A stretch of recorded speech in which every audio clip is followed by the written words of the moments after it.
ಸ್ವರೂಪ ರಾಣಿಯವರು ಏನು ಹಾಗಾದರೆ ಯಾಕೆ ಈ ಪ್ರಶಸ್ತಿನ ನಾವು ಅವ್ರಿಗೆ ಕೊಟ್ವಿ, ಏನು ಕೆಲಸ ಮಾಡಿದ್ದಾರೆ ಅವರು? ಗೋವು ಅಂದರೆ ಗಾವೋ ವಿಶ್ವಸ್ಯ ಮಾತರಹ ಅಂತ ಹೇಳ್ತೀವಿ.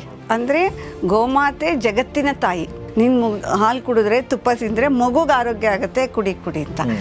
ಅಲ್ಲಿಗೆ ತಾಯಿಗೆ ತಾಯಿ ಯಾರಪ್ಪ ಅಂದರೆ ಗೋವೆ. ಇಡೀ ಜಗತ್ತಿನ ತಾಯಿ ಗೋಮಾತೆ. 1976 ಆಸುಪಾಸಿನಲ್ಲಿ ಕ್ಷೀರಕ್ರಾಂತಿ ಅಂತ ಆಯಿತು ನಮ್ಮ ದೇಶದಲ್ಲಿ. ಆವಾಗ ಈ ನಾಟಿ ಹಸುಗಳು ಅಥವಾ ಏನು ಗೋಮಾತೆಯರ ಸಂಖ್ಯೆ ಕಡಿಮೆ ಆಯಿತು ಭಾರತದಲ್ಲಿ. ಅದೇ ನಾನು ಹೇಳಿದ್ನಲ್ಲ, ಗೋಮೂತ್ರ ಜಾಹ್ನವೀತತ ಅಂತ. ಗೋಮೂತ್ರದಲ್ಲಿ ಗಂಗಾ ಮಾತೆ ಇದ್ದಾಳೆ, ನಾವು ಅಲ್ಲಿ ತನಕ ಹೋಗೋಕ್ಕಾಗಲ್ಲ. ಆ ಗೋಮೂತ್ರನಾದರೂ ಪ್ರೋಕ್ಷಿಸ್ಕೊಳ್ಳೋಣ, ಕುಡಿಯೋಣ ಅನ್ನೋದು ಭಾರತದ ಎಲ್ಲ. ಈ ನಾಟಿ ಹಸು ಅಥವಾ ನೀವು ಗೋಮಾತೆ ಅಂತ ಏನು ಹೇಳಿದ್ರಿ, ಇದು ಗೋಮಾತೆ ಅಂದ್ರೆ ಒಂದೇ ತಳಿ ಇದೆಯಾ ಅಥವಾ ಬೇರೆ ಬೇರೆ ತಳಿಗಳಿದೆಯಾ ಭಾರತದಲ್ಲಿ? ಮಲೆನಾಡು ಗಿಡ್ಡದಲ್ಲೇ ಸುವರ್ಣ ಕಪಿಲ ಅಂತ ಇನ್ನೊಂದು ಬರುತ್ತೆ, ಹಳ್ಳಿಕಾರ್ ತಳಿ ಇದೆ, ಮತ್ತು ಕಿಲಾರಿ ಅಂತ ಕರಿತೀವಿ, ದೇವಣಿ ಅನ್ನೋಂಥದ್ದು ಬರುತ್ತೆ, ಜವಾರಿ ಅನ್ನೋದು ಬರುತ್ತೆ, ಬರ್ಗೂರ್ ತಳಿ ಬರುತ್ತೆ.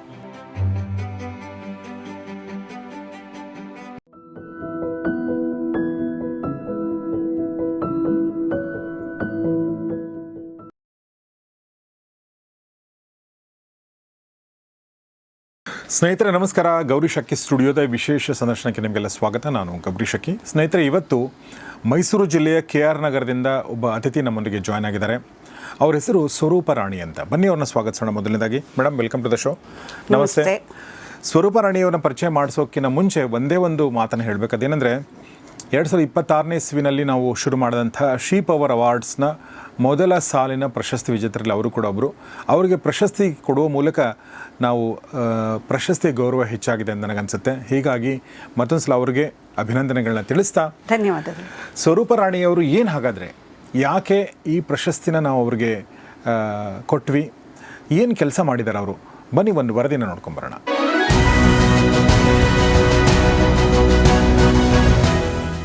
ಪುತ್ರ ಶೋಕದ ಕಣ್ಣೀರನ್ನೇ ಸಮಾಜಮುಖಿ ಶಕ್ತಿಯನ್ನಾಗಿ ಪರಿವರ್ತಿಸಿದ ಮೈಸೂರಿನ ಮಣ್ಣಿನ ಮಗಳು. 2 ದಶಕಗಳ ಶಿಕ್ಷಕ ವೃತ್ತಿ ತ್ಯಜಿಸಿ ಭೂಮಿಗೆ ವಿಷ ಉಣಿಸದೆ ಕೃಷಿ ಮಾಡುವ ಅಚಲ ಸಂಕಲ್ಪ. ಗೋ ಸಂರಕ್ಷಣೆ ಮತ್ತು ಸಾವಯವ ಕೃಷಿಯಲ್ಲಿ ಹೊಸ ಇತಿಹಾಸ ಬರೆದ ಪ್ರಗತಿಪರ ರೈತ ಮಹಿಳೆ ಸ್ವರೂಪ ರಾಣಿ. ಕೇವಲ 3/4 ಎಕರೆ ಜಮೀನಿನಲ್ಲಿ ಸಾವಯವ ಕೃಷಿಯ ಮಹಾಕ್ರಾಂತಿ. ಹಾಲಿನಿಂದ ಹಿಡಿದು ಗೋಮೂತ್ರ ಸಗಣಿಯವರೆಗೂ ಮೌಲ್ಯವರ್ಧನ ಕಂಡುಕೊಂಡ ವಿನೂತನ ಹೆಜ್ಜೆ. ಸೋಪು, ಶಾಂಪೂ, ಸ್ಯಾನಿಟೈಸರ್ ಮತ್ತು ಗೋಮಯದ ಅಲಂಕಾರಿಕ ವಸ್ತುಗಳ ತಯಾರಿಕೆಯಲ್ಲಿ ಗ್ರಾಮೀಣ ಮಹಿಳೆಯರಿಗೆ ಸ್ವಾವಲಂಬನೆಯ ದೀಕ್ಷೆ. ಪಂಚಗವ್ಯ ತರಬೇತಿಯ ಮೂಲಕ 100 ಜನರಿಗೆ ಆರ್ಥಿಕತೆಯ ಪಾಠ. ಹಂಪಾಪುರದ ಹಳ್ಳಿಯಿಂದ ಲಂಡನ್, ದುಬೈವರೆಗೂ ಪಸರಿಸಿದೆ ಇವರ ದೇಸಿ ಉತ್ಪನ್ನಗಳ ಕಂಪು. ನೋವಿನ ಮಡುವಿನಲ್ಲಿ ಅರಳಿದ ನೈಜ ಉತ್ಸಾಹ. ಶೂನ್ಯ ಬಂಡವಾಳದಲ್ಲಿ ಸೃಷ್ಟಿಯಾದ ಅದ್ಭುತ. ಮಣ್ಣು, ಗೋವು, ಸಂಸ್ಕಾರ ಮತ್ತು ಮನುಕುಲದ ಒಳಿತಿಗಾಗಿ ಮಿಡಿಯುವ ಈ ನಿಸ್ವಾರ್ಥ ಮನಸ್ಸಿಗೆ 2026ರ ಶೀ ಪವರ್ ಅವಾರ್ಡ್ಸ್ ವೇದಿಕೆಯಲ್ಲಿ ಅತ್ಯುನ್ನತ ಗೌರವ. ಸ್ನೇಹಿತರೆ, ನಾನು ಈಗಾಗಲೇ ಹೇಳಿರುವ ಹಾಗೆ 2006ನೇ ಇಸ್ವಿಯಿಂದ ಶುರುವಾದಂಥ ಈ ಒಂದು ಕಾಯಕ, ಗೋಶಾಲೆ ಮಾಡುವಂಥದ್ದಿರ್ಬೋದು ಅಥವಾ ಗೋಮಯದ ಉತ್ಪನ್ನಗಳನ್ನ ತಯಾರು ಮಾಡಿ ಮಾರಾಟ ಮಾಡುವಂಥದ್ದಿರ್ಬೋದು, ಭಗವದ್ಗೀತೆಯ ಕ್ಲಾಸ್ಗಳನ್ನ ನಡೆಸುವಂಥದ್ದಿರ್ಬೋದು, ಮಕ್ಕಳಿಗೆ ಸಮ್ಮರ್ ಕ್ಯಾಂಪ್ ನಡೆಸುವಂಥದ್ದಿರ್ಬೋದು, ಹೀಗೆ ಸಾಕಷ್ಟು ಕೆಲಸಗಳನ್ನ ಮಾಡ್ಕೊಂಡು ಬಂದಿರುವಂಥ ಸ್ವರೂಪ ರಾಣಿಯವರು ಇವತ್ತು ನಮ್ಮ ಸ್ಟುಡಿಯೋದಲ್ಲಿದ್ದಾರೆ. ನನಗೆ I am very happy madam ನೀವು ಬಂದಿದ್ದಕ್ಕೆ. So thank you very much ಮೊದಲ ಸಲ ನಿಮಗೆ. ನಾನು ಒಂದು ಪ್ರಶ್ನೆ ಮೂಲಕ, ಈ ಗೋವುಗಳು ಇದೆಯಲ್ಲ, ಇದು ಒಂಥರ ಭಾಳ ಸೆನ್ಸಿಟಿವ್ ಸಬ್ಜೆಕ್ಟ್ ನಮ್ಮ ದೇಶದಲ್ಲಿ. ಭಾಳ ಸೆನ್ಸಿಟಿವ್ ಇನ್ ದ ಸೆನ್ಸ್, ಏನು ಗೋವು ಕೂಡ ಇನ್ನೊಂದು ಪ್ರಾಣಿ ಅಲ್ವಾ ಅನ್ನೋ ಥರದ್ದು ಕೆಲವೊಬ್ಬರು ಮಾತಾಡಿದರೆ, ನಾನು ಕೂಡ ಹಳ್ಳಿಯಿಂದ ಬಂದಿರೋದ್ರಿಂದ ಗೋವು ಅಂದರೆ ನಮಗೆ ಅದೊಂದು ಪೂಜೆ ಭಾವ ಇದೆ. ಬಟ್ ಅದ್ರ ಮೀರಿದ್ದು ನಮಗೆ ಜಾಸ್ತಿ ಗೊತ್ತಿಲ್ಲ. ಅದನ್ನು ಚೆನ್ನಾಗಿ ನೋಡ್ಕೋಬೇಕು, ಅದು ಹಾಲು ಕೊಡುತ್ತೆ ನಮಗೆ, ಅಷ್ಟು ನನಗೂ ಗೊತ್ತಿದೆ, ತುಂಬ ಜನರಿಗೆ ಗೊತ್ತಿದೆ. ಬಟ್ ಅದು ಮೀರಿದ ಒಂದು ಭಾವ, ಭಕ್ತಿ ಇದೆಯಲ್ಲ, ಅದಕ್ಕೆ ನಮಗೆ ಅದ್ರ ಬಗ್ಗೆ ಜಾಸ್ತಿ ಗೊತ್ತಿಲ್ಲ. ಅದ್ರ ಬಗ್ಗೆ ಏನು ಹೇಳಕ್ಕೆ ಇಷ್ಟಪಡ್ತೀರಿ? ನಮಸ್ತೆ ಸರ್. ಗೋವು ಅಂದರೆ ಗಾವೋ ವಿಶ್ವಸ್ಯ ಮಾತರಹ ಅಂತ ಹೇಳ್ತೀವಿ. ಅಂದರೆ ಗೋಮಾತೆ ಜಗತ್ತಿನ ತಾಯಿ. ಈಗ ನಾವೆಲ್ಲ ನಮ್ಮ ಅಮ್ಮನ ಹಾಲು ಕುಡಿದ್ವಿ. ನಾವು ತಾಯಿ ಗರ್ಭದಲ್ಲಿ ಅಂಕುರ ಆದ ತಕ್ಷಣ ಅಮ್ಮ ಯಾವ ಹಾಲು ಕುಡಿದ್ರು? ಹಸುವಿನ ಹಾಲೇ ಕುಡಿದ್ರು. ತಾಯಿ ಮಗುವಿಗೆ ಎದೆ ಹಾಲು ಕೊಡಬೇಕಾದ್ರೆ ಏನು ಹಾಲು ಕೊಟ್ಟರು? ಬಾಣಂತಿಯರಿಗೆಲ್ಲ ಚೆನ್ನಾಗಿ ಹಾಲು ಕುಡಿಸ್ತಾ ಇದ್ರು ನಮ್ಮ ಕಾಲದಲ್ಲೆಲ್ಲ. ಹೌದಾ? ನೀನು ಹಾಲು ಕುಡಿದ್ರೆ ತುಪ್ಪ ತಿಂದರೆ ಮಗುಗೆ ಆರೋಗ್ಯ ಆಗುತ್ತೆ, ಕುಡಿ ಅಂತ. ಅಲ್ಲಿಗೆ ತಾಯಿಗೆ ತಾಯಿ ಯಾರಪ್ಪ ಅಂದರೆ ಗೋವೆ. ಇಡೀ ಜಗತ್ತಿನ ತಾಯಿ ಗೋಮಾತೆ. ನಾನಿಲ್ಲಿ ಸ್ಪೆಸಿಫಿಕ್ ಆಗಿ ಗೋಮಾತೆ ಅನ್ನೋ ಶಬ್ದನ ಬಳಸ್ತೀನಿ ಸರ್, ಹಸು ಅಂತ ಹೇಳೋದಿಲ್ಲ. ನೀವು ನೋಡುವ ಕೌ ಬೇರೆ, ನಮ್ಮ ಗೋಮಾತೆ ಬೇರೆ. ಮತ್ತು ಹಸುವಿಗೂ ಮತ್ತು ಗೋವಿಗೂ ಏನು ವ್ಯತ್ಯಾಸ? ಏನು ವ್ಯತ್ಯಾಸ ಅಂದರೆ, ನಮ್ಮ ಗೋಮಾತೆಗೆ ನೀವು ಫಿಸಿಕಲ್ ಸ್ಟ್ರಕ್ಚರ್ ನೋಡ್ತೀರಿ ಅಂತಂದರೆ ಅವಳು ನೋಡೋಕ್ಕೆ ತುಂಬ ಸುಂದರ ಆಗಿರ್ತಾಳೆ. ಅವಳ ಕಣ್ಣಿನಲ್ಲಿ ಒಂದು ಭಾವ ಇರುತ್ತೆ. ಆಮೇಲೆ ಕೋಡಿನ ಮಧ್ಯಭಾಗದಿಂದ ಹೊರಟು ಹೆರಳೆ ಬರುತ್ತೆ, ಅದನ್ನು ಹೆರಳೆ ಅಂತ ಕರಿತೀವಿ, ಹಂಪ್ ಅಂತೀರಿ ನೀವು ಇಂಗ್ಲೀಷ್ನಲ್ಲಿ. ಅದು ಬಂದು ಬಾಲದ ತುದಿಯವರೆಗೆ ದೈವ ಸೃಷ್ಟಿಯಲ್ಲೇ ಒಂದು ಸುವರ್ಣಕೇತು ನಾಡಿ ಅನ್ನುವಂಥ ಒಂದು ನರ್ವ್ ಬರುತ್ತೆ. ಆ ನರ್ವ್ ಏನು ಮಾಡುತ್ತೆ, ನಿಮ್ಮ ಸೋಲಾರ್ ಎನರ್ಜಿನಲ್ಲಿ ಏನು ಕಾಸ್ಮಿಕ್ ಎನರ್ಜಿ ಇದೆ ಅದನ್ನು ಅಬ್ಸ್ಟ್ರಾಕ್ಟ್ ಮಾಡಿಕೊಂಡು ತನ್ನ ಗವ್ಯಗಳಿಗೆ ಕೊಡುತ್ತೆ. ಗವ್ಯ ಅಂದರೆ ಹಸುವಿನ ಪ್ರಾಡಕ್ಟ್ಸ್. ಹಾಗಾಗಿ ಹಸುವಿನ ಎಲ್ಲ ಗವ್ಯಗಳಲ್ಲಿ ತೆಳು ಹಳದಿಯ ಬಣ್ಣ ಇರುತ್ತೆ. ಅದನ್ನು ನೀವು ಈಗೇನು HF ಜರ್ಸಿ ಹಸು ಸಿಟಿಲೆಲ್ಲ ಓಡಾಡುತ್ತೆ, ಅದರಲ್ಲಿ ನೋಡೋಕ್ಕಾಗಲ್ಲ. HF ಜರ್ಸಿ ಹಸುಗಳು ಅಕಸ್ಮಾತ್ ಗಂಡು ಕರುವನ್ನು ಹಾಕಿದ್ರೆ ಸ್ವತಃ ಹಸು ಸಾಕಿರೋ ಮನುಷ್ಯನೇ ಆ ಕರುವನ್ನು ಮಾರಾಟ ಮಾಡಿಬಿಡ್ತಾನೆ ಅಥವಾ ಬೀದಿಗೆ ಬಿಡ್ತಾನೆ. ಅದು ಓಪನ್ ಸೀಕ್ರೆಟ್, ಹೌದಾ? ಅದಿಲ್ಲದೆ ಹಾಲು ಕೊಡುತ್ತೆ. ಆ ಹಸು ತನ್ನ ಮಗು ಇಲ್ಲದೆ ಹಾಲು ಕೊಡುತ್ತೆ, ಅದ್ರ ಮುಂದೆ ತಿಂಡಿ ಇಟ್ಟರೆ ಹಾಲು ಕೊಡುತ್ತೆ. ನಮ್ಮ ಗೋಮಾತೆ ತನ್ನ ಮಗು, ಅವಳು ಎಷ್ಟು ನೀವು ಪುಟ್ಟ ಮಗುವಿಂದ ಸಾಕಿರ್ತೀರಾ, ಕೆಚ್ಚಲಲ್ಲಿ ಕೈ ಆಡಿಸಿರ್ತೀರ, ಡೆಲಿವರಿ ಆದಮೇಲೆ ನೋಡಬೇಕು, ಇವ್ನು ನಮ್ಮ ಓನರ್ ಅಂತ ಗೊತ್ತಿದ್ರು ಆ ಮಗುನ ಮುಟ್ಟಕ್ಕೆ ಬಿಡಲ್ಲ ನಿಮ್ಮನ್ನ. ಅಷ್ಟು ಕೇರ್ ಮಾಡುತ್ತೆ ತನ್ನ ಮಗುನ. ತನ್ನ ಕರು ಇಲ್ಲದೆ ಹಾಲು ಕೊಡಲ್ಲ. ಇದರಲ್ಲಿ ಹಾಲು ಸ್ರವಿಸ್ಬೇಕಾದ್ರೆ ಭಾವನೆ ಬೇಕು, ಅದರಲ್ಲಿ ಹಾಲು ಸ್ರವಿಸ್ಬೇಕಾದ್ರೆ ಫುಡ್ ಬೇಕು. ಈಗ ನಾವು ಈಗ ಜರ್ಸಿ ಅದೇನು ಹೇಳಿದ್ರಲ್ಲ, HF ಜರ್ಸಿ, ರೆಡ್ ಸಿಂಧಿ ಅಂತ ಹೇಳಿ ಅದನ್ನು ಫಾರಿನ್ ಬ್ರೀಡ್ಸ್. ಅದೇನಂದರೆ ಈ 1976 ಆಸುಪಾಸಿನಲ್ಲಿ ಕ್ಷೀರಕ್ರಾಂತಿ ಅಂತ ಆಯಿತು ನಮ್ಮ ದೇಶದಲ್ಲಿ. ಆವಾಗ ಈ ನಾಟಿ ಹಸುಗಳು ಅಥವಾ ಏನು ಗೋಮಾತೆಯರ ಸಂಖ್ಯೆ ಕಡಿಮೆ ಆಯಿತು. ಸ್ವತಂತ್ರ ಬರೋಕ್ಕೆ ಮುಂಚೆ ನಮ್ಮ ದೇಶದಲ್ಲಿ ಒಂದೊಂದು ಮನೇಲಿ 10-20 ಹಸುಗಳಿರ್ತಿತ್ತು. ನಾವು ಚಿಕ್ಕವರಾಗಿದ್ದಾಗ್ಲೂ ಹಸುವನ್ನು ಬಿಟ್ಬಿಟ್ರೆ ಜಮೀನು ಕಡೆ ಹೋಗ್ಲಿ ಅಂತ ಒಂದಷ್ಟುದ್ದ ಮಿನಿಮಮ್ ಒಂದು 100-200 ಮೀಟರ್ ತನಕ ಒಬ್ಬೊಬ್ಬರ ಮನೆ ದನಗಳು ಹೋಗ್ತಿದ್ವು. ನಂತರ ಯಾವಾಗ ಕ್ಷೀರಕ್ರಾಂತಿಯ ಹೆಸರಿನಲ್ಲಿ ಈ ದನಗಳು HF ಜರ್ಸಿ ದನಗಳು ಪರಿಚಯ ಆದವು, ರೈತ ಲಾಭದಾಯಕವಾಗಿ ಯೋಚನೆ ಮಾಡೋಕ್ಕೆ ಶುರು ಮಾಡ್ದ. ಒಟ್ಟಿಗೆ ನಂಗೆ 6 ಲೀಟ್ರು 10 ಲೀಟ್ರು ಹಾಲು ಸಿಗುತ್ತೆ, ಡೈರಿಗೆ ಹಾಕಿದ್ರೆ ಎಷ್ಟು ದುಡ್ಡು ಬರುತ್ತೆ ಅಂಥೇಳಿ ಅವುಗಳ ಸಂತತಿಯನ್ನು ಜಾಸ್ತಿ ಮಾಡಿಕೊಂಡು ಇದನ್ನು ಕಡಿಮೆ ಮಾಡ್ಕೊತ ಬಂದ. ಹಾಗಾಗೇ ನಾವುಗಳೆಲ್ಲ ಏನು ಯೋಚನೆ ಮಾಡಿದ್ವಿ ಒಂದಿಷ್ಟು ಜನ ಅಂದರೆ, ಪ್ರಾಯಶಃ ನೀವು ಕೇಳಿರ್ತೀವಿ ರಾಜೀವ್ ದೀಕ್ಷಿತ್ ಅನ್ನುವ ಶಬ್ದವನ್ನು, ಸ್ವದೇಶಿ ಆಂದೋಲನ. ನನ್ನ ಪೂರ್ವಜನ್ಮದ ಪುಣ್ಯವಶಾತ್ ನಾನು ಅವ್ರ ಜೊತೆ ಓಡಾಡ್ತಾ ಇದ್ದೆ. ಅವರು ಇಡೀ ದೇಶದಾದ್ಯಂತ ತಿರುಗಾಡಿ ಈ ದೇಸಿ ಹಸುವಿನ ಮಹತ್ವ ಹೇಳಕ್ಕೆ ಬಂದರು. ಇವಾಗ ಒಂದು ಹಸುನ ನೀವು ಹಾಲು ಮಾರಾಟ ಮಾಡ್ತೀರಿ ಅಂದರೆ ಎಷ್ಟು ದಿನ ಮಾರ್ತೀರಾ? ಹಸುಗೆ 3.5 ವರ್ಷ ಆಗಬೇಕು, ಆಮೇಲೆ ಅದು ಗರ್ಭಸ್ಥ ಸ್ಥಿತಿಗೆ ಬರಬೇಕು, ಅದು 9 ತಿಂಗಳು. ಅಲ್ಲಿಗೆ 4.25 4.25 ವರ್ಷ ಆದಾಗ ಒಂದು ಹಸು ಹಾಲು ಕೊಡುವಂಥ ಸ್ಥಿತಿಗೆ ಬರ್ತದೆ. ಅದರಲ್ಲಿ ದುಡ್ಡು ಯಾವಾಗ ಬರುತ್ತೆ ಅಂದರೆ, ಮೊದಲನೇ ಒಂದು 8-9 ದಿವಸನ ನಾವು ಗಿಣ್ಣು ಹಾಲು ಅಂದ್ಬಿಡ್ತೀವಿ. ನಂತರ ಇನ್ನೊಂದು 20 ದಿವಸ ಎಳಗಂದಿ ಹಾಲು ಅಂತ ಹೇಳ್ತೀವಿ, ಅದರಲ್ಲಿ ಫ್ಯಾಟ್ ಇರಲ್ಲ. 2ನೇ ತಿಂಗಳಿಂದ ಹಿಡಿದು ಒಂದು 5ನೇ ತಿಂಗಳವರೆಗೆ ಅಥವಾ 6ನೇ ತಿಂಗಳವರೆಗೆ ಫ್ಯಾಟ್ ಬರ್ತದೆ. ಬಂದಾದಮೇಲೆ ಏನಾಗುತ್ತೆ, ಮತ್ತೆ ಹಸು ಬೆದೆಗೆ ಬರುತ್ತೆ. ಅದನ್ನು ಕ್ರಾಸ್ ಮಾಡಿಸಿದ ತಕ್ಷಣ ಅದಕ್ಕೆ ಅದರದ್ದು ಒಂದು ಹಾಲಿನ ಕ್ವಾಲಿಟಿ ಕಡಿಮೆ ಆಗುತ್ತೆ, ಕ್ವಾಂಟಿಟಿನೂ ಕಡಿಮೆ ಆಗುತ್ತೆ. ಅಲ್ಲಿಗೆ ರೈತನ ಜೋಬ್ ತುಂಬಿಸೋ ಕೆಲಸ 3 ತಿಂಗಳು ಮಾತ್ರ ಚೆನ್ನಾಗಿ ನಡೆಯುತ್ತೆ. ಆಮೇಲೆ ಖರ್ಚಿನ ಬಾಬತ್ತು. ಆಗ ರೈತ ಏನು ಮಾಡ್ತಾನೆ, ಒಂದು ಸ್ವಲ್ಪ ಒಂದು 4-5 ತಿಂಗಳು ಆದ ತಕ್ಷಣ ಆ ಹಸು ಮಾರ್ಬಿಟ್ಟು ಇನ್ನೊಂದನ್ನು ತಗೊಂಬರ್ತಾನೆ. ಅಲ್ಲಿ ಭಾವನೆ ಇಲ್ಲ. ಇದೇನಾಗುತ್ತೆ ಹೇಳಿ? ನೀವು ಜನಪದ ಸಾಹಿತ್ಯದಲ್ಲೆಲ್ಲ ಕೇಳಿದ್ದೀರಿ, ಒಬ್ಬ ಹೆಣ್ಮಗಳು ಅವಳ ಮದುವೆ ಆಗಿ ಗಂಡನ ಮನೆಗೆ ಹೋಗಲಿ, ಅವಳು ಗರ್ಭಿಣಿ ಆಗಿ ಬಾಣಂತನ ಮುಗಿಸ್ಕೊಂಡು ಹೋಗಬೇಕಾದ್ರೆ ಪ್ರತಿ ತವ್ರ ಮನೆ ಅವನೆಷ್ಟು ಬಡವನಿದ್ರು ಒಂದು ಹಸು ಹೊಡಿತಿದ್ದ ಭಾರತದಲ್ಲಿ, ಹೌದಾ? ಅದು ನಮ್ಮಂದಲೂ ಆಗಿದೆ, ನಿಮ್ಮಂದಲೂ ಆಗಿದೆ, ಯಾರು ಪ್ರೇಕ್ಷಕರಿದ್ದಾರೆ ಅವ್ರ ಮನೇಲೂ ಆಗಿರುತ್ತೆ. ಆ ತಳಿನೇ ಮುಂದುವರ್ಕೊಂಡು ಬರ್ತಾ ಇರುತ್ತೆ. ಆ ಭಾವನೆ ಇರುತ್ತೆ ಅದಕ್ಕೆ. ಮತ್ತು ನಮ್ಮ ತಳಿಗಳು ಅದಕ್ಕೆ ನಾನು ಈಗಾಗಲೇ ಹೇಳ್ದಂಗೆ ಸೂರ್ಯಕೇತು ನಾಡಿಯ ಒಂದು ಪವರ್ನಿಂದ ಮತ್ತು ಅದು ಭಾವನಾಜೀವಿ ಆದ್ದರಿಂದ ಅದಕ್ಕೆ ಭಾಷೆ ಬರುತ್ತೆ. ನಮ್ಮ ದೇಶೀಯ ತಳಿಗಳಿಗೆ ಗೊತ್ತಾಗುತ್ತೆ ನೀವು ಯಾರು, ನೀವೇನು ಮಾತಾಡಿದ್ರಿ ಎಲ್ಲ ಅರ್ಥ ಆಗುತ್ತೆ.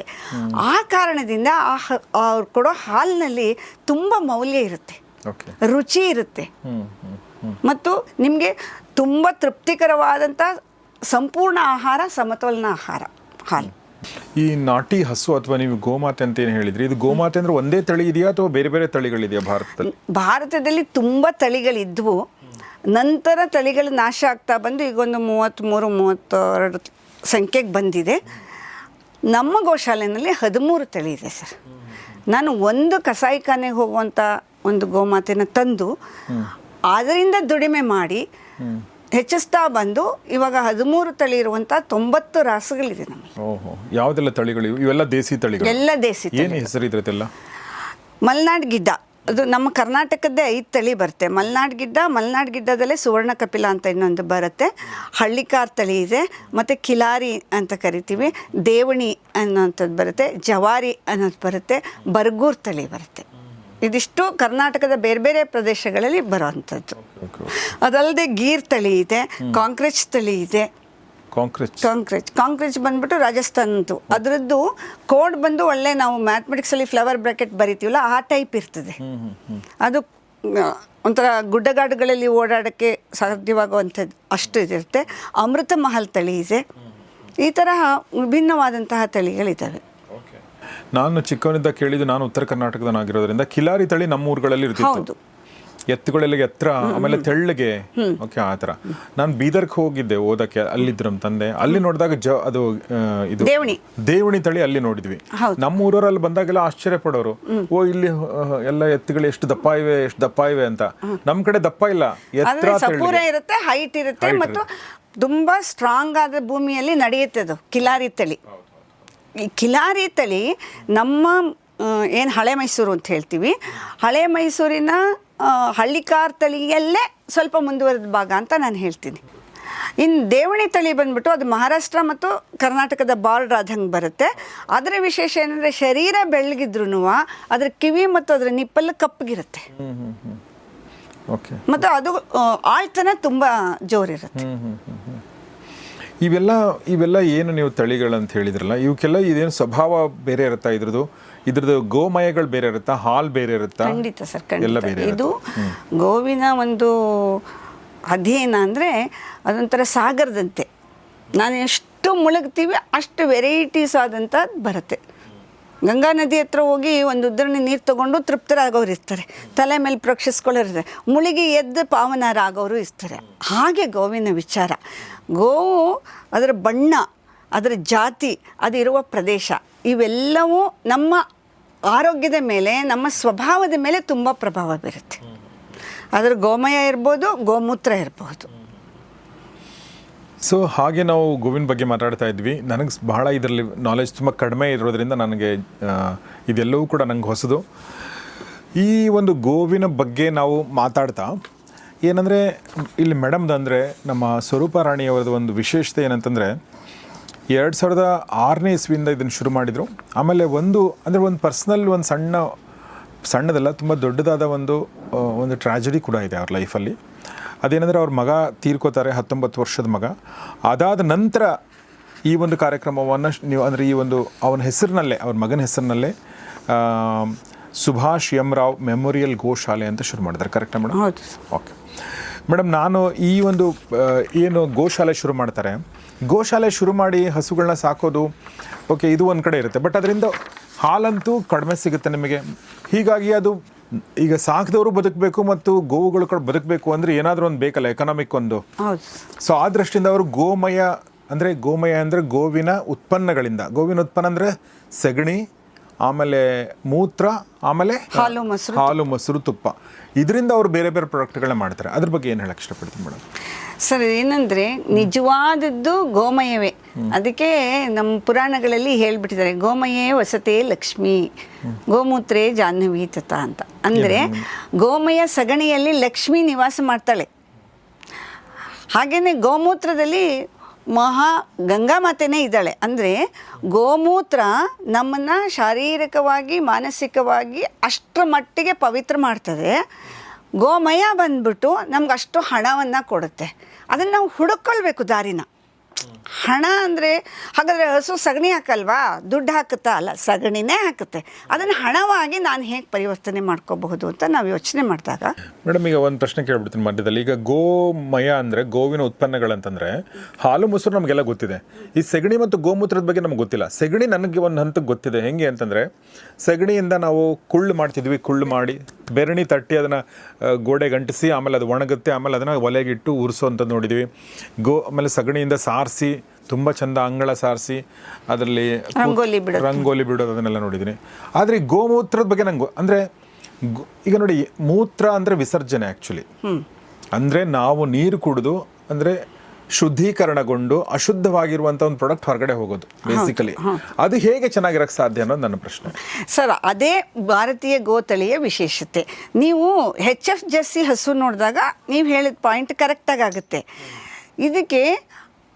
ಇದರ ಒಂದು ಜೀರ್ಣಾಂಗದ ವ್ಯವಸ್ಥೆಯೇ ಆ ರೀತಿಯಾಗಿ ಇದೆ. ಮತ್ತು ನಾನು ಹೇಳ್ದಂಗೆ ನಾವು ಏನು ಸೋಲಾರ್ ಸಿಸ್ಟಮಲ್ಲಿ ಎನರ್ಜಿ ಇದೆ ಅದನ್ನು ಇದು ಅಬ್ಸ್ಟ್ರಾಕ್ಟ್ ಮಾಡ್ಕೊಂಡಿರುತ್ತೆ. ಮತ್ತು ಇನ್ನೂ ಮುಂದುವರೆದು ನೀವೆಲ್ಲ ಒಪಿನಿಯನ್ ಮೇಕರ್ಸ್ ಆದ್ದರಿಂದ ಹೇಳ್ತೀನಿ, ಇದ್ರ ಬಗೆಗೆ ನಾವು ನಿಧಾನ ಮಾಡಿದ್ದೀವಿ.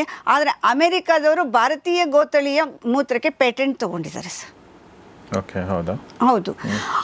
ಅಂದರೆ ಅದರಲ್ಲಿ ರೋಗ ನಿರೋಧಕ ಶಕ್ತಿ ಅಷ್ಟು ಇದೆ. ಆ ರೋಗ ನಿರೋಧಕ ಶಕ್ತಿಯನ್ನು ಹುಡುಕುವಾಗ್ಲೂ ಹಸುವಿನ ಬಣ್ಣ ಮತ್ತು ಅದರ ಜಾತಿ ಮ್ಯಾಟರ್ ಆಗುತ್ತೆ. ಇವಾಗ ಕಪ್ಪು ಹಸು, ಕೆಂಪು ಹಸು, ಬಿಳಿ ಹಸು ಅಂತ ವಿಭಜನೆ ಮಾಡ್ತೀವಿ ನಾವು. ಅರ್ಕ ಮಾಡಿಬಿಡ್ತೀವಿ, ಗೋಮೂತ್ರ ತೊಗೊಳ್ತೀವಿ ಅಂದರೆ ಸೀದಾ ಹೋಗಿ ತೊಗೊಳಕ್ಕಾಗಲ್ಲ. ಅದಕ್ಕೆ 6ರಿಂದ 7 ವಿಭಾಗ ಮಾಡೋಕ್ಕಿರುತ್ತೆ. ಏನು ಅರ್ಥ ಆಗಲಿಲ್ಲ, ಸಾರಿ. ಅಂದರೆ ಗೋಮೂತ್ರವನ್ನು ನಾವು ಬಾಷ್ಪೀಕರಣ ಪದ್ಧತಿಯಲ್ಲಿ ಏನು ಮಾಡ್ತೀವಿ, ಇದನ್ನು ಅರ್ಕ ಅಂತ ಕರಿತೀವಿ ಸರ್. ಇದು ಡಿಸ್ಟಿಲೇಷನ್ ಮಾಡಿದಂತಹ ಗೋಮೂತ್ರ ಆಗಿರುತ್ತೆ. ಅರ್ಕ ಅಂತಂದರೆ ವಾಸ್ತವವಾಗಿ ಸೂರ್ಯ ಅಂತಲೂ ಒಂದು ಅರ್ಥ ಇದೆ. ಅಂದರೆ ಸೂರ್ಯನಲ್ಲಿ ಎಷ್ಟು ಎನರ್ಜಿ ಇರುತ್ತೋ ಅಷ್ಟೇ ಶಕ್ತಿ ಈ ಅರ್ಕದಲ್ಲಿ ಇರುತ್ತೆ. ನೋಡಿ, ನೀವು ನೋಡುವ ಗಂಜಲ ಬ್ರೌನ್ ಕಲರ್ ಇರುತ್ತೆ, ಹೌದಾ? ಈಗ ನಾವು ಮಾಡಿರೋ ಅರ್ಕ ನೀರಿದ್ದಂಗಿದೆ. ಏನಾಗಾದ್ರೆ ಅಂದರೆ ಇದನ್ನು ಏನು ಮಾಡ್ತೀವಿ ನಾವು, ಬಟ್ಟೆ ಇಳಿಸುವ ಪ್ರಕ್ರಿಯೆ ಅಂತ ಮಿಡ್ಲ್ ಕ್ಲಾಸಲ್ಲಿ ಓದಿರ್ತೀರ. ಆ ಸಿಸ್ಟಮಲ್ಲಿ ಇದನ್ನು ಬಟ್ಟೆ ಇಳಿಸ್ಕೊಂಬರ್ತೀವಿ. ಅದನ್ನು ಇಳಿಸುವಾಗ ಏನು ಮಾಡ್ತೀವಿ, ಕೆಂಪು ಹಸುದು ಬೇರೆ, ಕಪ್ಪು ಹಸುದು ಬೇರೆ, ಬಿಳಿ ಹಸುದು ಬೇರೆ, ನಂದಿದನಗಳದ್ದು ಬೇರೆ, ಆಮೇಲೆ ಆಗ್ತಾನೆ ಕರು ಹಾಕಿರುವಂತಹ ಕರು ಎಳೆಗರುಗಳದೇ ಬೇರೆ, ಹಾಗೆ ವಿಭಜನೆ ಮಾಡ್ಕೊತ ಹೋಗ್ತೀವಿ. ಹಾಗೆಯೇ ಅದನ್ನು ಸಂಗ್ರಹ ಮಾಡುವ ದಿನವಾಗಲಿ ತಯಾರು ಮಾಡುವ ದಿನವಾಗಲಿ ಅವತ್ತಿನ ದಿನಶುದ್ಧಿಯನ್ನು ಕೂಡ ನಾವು ಕನ್ಸಿಡರ್ ಮಾಡ್ತೀವಿ.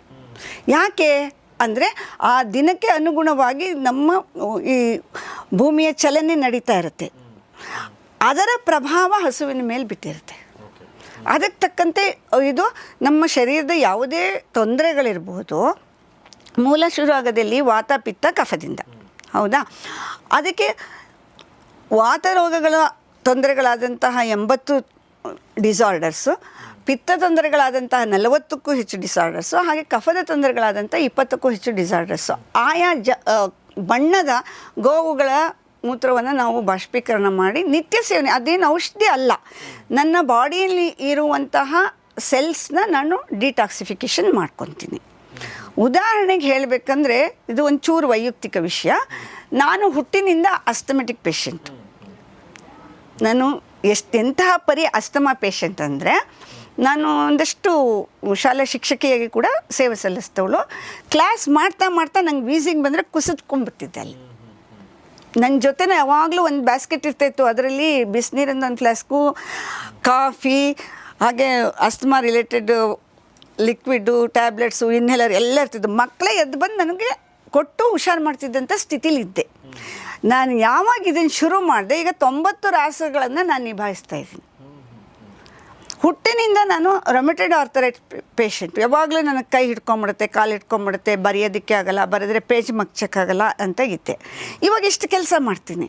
ಹಾಗಾದರೆ ನನಗೆ ಗುಣ ಕಂಡ ಮೇಲೆ ಅದು ನಿನ್ಗೆ ಯಾಕೆ ಕಾಣಲ್ಲ ಅಂತ ಹೇಳಿ ನಾವು, ಅಂದರೆ ಏನಾಗ್ತು ಬಂತು, ರಾಜೀವ್ ಭಯ್ಯ ಇದನ್ನೆಲ್ಲ ನೀವು ಆವತ್ತಿನ ಕಾಲದ ಪೇಪರ್ಗಳಲ್ಲಿ ಕೂಡ ಅವರು ದಿನನಿತ್ಯ ಬರ್ತಾ ಇತ್ತು. ಅವ್ರದ್ದು ದಿನ ಒಂದೊಂದು ಕಾಲಮ್ ಕೊಡೋರು, ದೇಸಿ ಗೋ ಮೂತ್ರದಿಂದ ಇಂತಿಂಥ ಬೆನಿಫಿಟ್ ಇದೆ ಅಂಥೇಳಿ.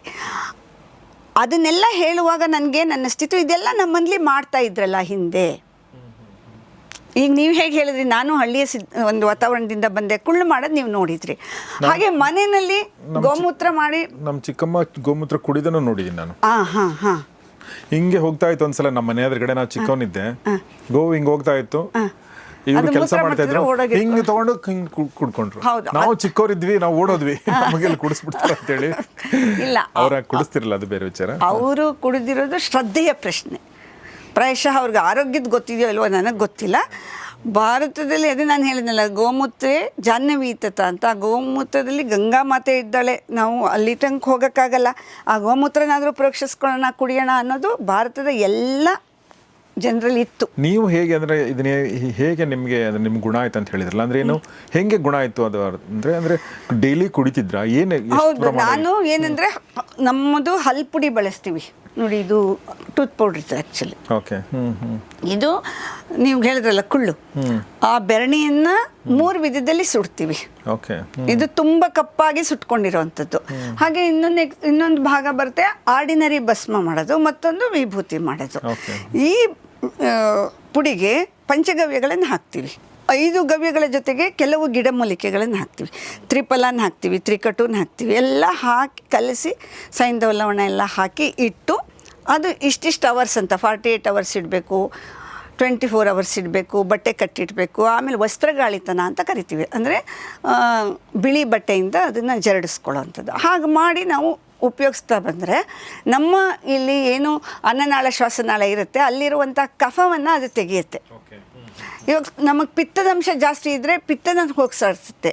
ಅಂದರೆ ತುಂಬ ಜನಕ್ಕೆ ಏನಾಗುತ್ತೆ, ಮಧ್ಯಾಹ್ನ ಆಗ್ತಾ ಆಗ್ತಾ ನಾಲ್ಗೆ ಕಹಿ ಬರುತ್ತೆ, ಸ್ಮೆಲ್ ಬರುತ್ತೆ, ನಾನು 2 ಸತಿ ಬ್ರಷ್ ಮಾಡಿದೆ, 3 ಸತಿ ಬ್ರಷ್ ಮಾಡಿದೆ ಅಂತ ಹೇಳ್ಕೊತಿರ್ತಾರೆ. ಅಂಥ ಸಮಸ್ಯೆನೆಲ್ಲ ಕ್ಲಿಯರ್ ಮಾಡ್ತಾ ಬರುತ್ತೆ. ಏನದು ಏನಂದ್ರೆ ಇನ್ನೊಂದ್ಸಲ ಹೇಳಿದಕ್ಕೆ ಹಲ್ಪುಡಿ ಅಂತ, ದಂತಮಂಜನ ಅಂತ ಕರಿತೀವಿ ನಾವು. ಹಲ್ಪುಡಿ ಇದು ಟೂತ್ ಪೌಡರು. ಇದು ಒಂದು ಹಲ್ಪುಡಿ ನಮ್ಗೆ ಅಷ್ಟೆಲ್ಲ ಬೆನಿಫಿಟನ್ನ ಕೊಡುತ್ತೆ. ಕಫ ಯಾವಾಗ ತೆಗೆಯುತ್ತೆ ಆವಾಗ ನನ್ನ ಮಾತು ವಾಯ್ಸ್ ಕ್ಲಿಯರ್ ಆಗಿಬರುತ್ತೆ, ಇಲ್ಲಾಂದರೆ ಗೊಸ್ಕ ಅಂತ ವಾಯ್ಸ್ ಬರುತ್ತೆ. ಹಾಗೆಯೇ ಬೆಳಗ್ಗೆ ಊಟ ಆದಮೇಲೆ ಮತ್ತು ರಾತ್ರಿ ಊಟ ಆದಮೇಲೆ ಒಂದು ಲೋಟ ನೀರಿಗೆ 1 ಕ್ಯಾಪ್ ಗೋಮೂತ್ರ ಅರ್ಕ ಹಾಕ್ಕೊಂಡು ಕುಡಿಯೋದು ಅಭ್ಯಾಸ ಮಾಡಿಕೊಂಡೆ. ಕಂಟಿನ್ಯೂಸ್ ಆಗಿ ಒಂದು 2ರಿಂದ 3 ತಿಂಗಳು ಕುಡಿತಾ ನನಗೆ ವೀಸಿಂಗ್ ಪ್ರಾಬ್ಲಮ್ ಆಗಲಿ, ಅಸ್ತಮಾ ಆಗಲಿ, ಕೆಮ್ಮಾಗಲಿ, ಕಫ ಆಗಲಿ ನಿಲ್ತು ಬಂತು. ಆಮೇಲೆ ನಮ್ಮ ತಂದೆ ಬದುಕಿದ್ರು ಅವಾಗ. ನಮ್ಮ ತಾತನವ್ರಿಗೆ ಈ ವಿಜ್ಞಾನ ಸ್ವಲ್ಪ ಗೊತ್ತಿತ್ತು. ಅವ್ರು ಹೇಳಿದ್ರು, ಇಲ್ಲ ನೀನು 3 ತಿಂಗಳಿಗೆ ನಿಲ್ಲಿಸಿದ್ರೆ ಮುಂದೆ ವರ್ಷ ಇದೇ ಋತು ಬಂದಾಗ ನಿನಗೆ ಆ ಪ್ರಾಬ್ಲಮ್ ಬರುತ್ತೆ, ಮಾಡೋದಾದರೆ ಅದನ್ನು 1 ವರ್ಷ ಮಾಡಬೇಕು. ಹಾಗೆ ಮಾಡ್ಕೊಂಡು ಬಂದಾಗ ಇಡೀ ವರ್ಷ ಮಾಡಿದ್ಮೇಲೆ ಇವಾಗಿಲ್ಲ, ನನಗೆ ಮರ್ತೇ ಹೋಗಿದೆ. ನನಗೆ ಅಸ್ತಮಾ ಇತ್ತು ಅಂತ ಈಗ ನಿಮ್ಮಂಥವ್ರ ಜೊತೆ ಮಾತಾಡುವಾಗ ನೆನಪು ಮಾಡ್ಕೊಳ್ಳೋದು ಬಿಟ್ಟರೆ ಗೊತ್ತೇ ಆಗಲ್ಲ ನನಗೆ.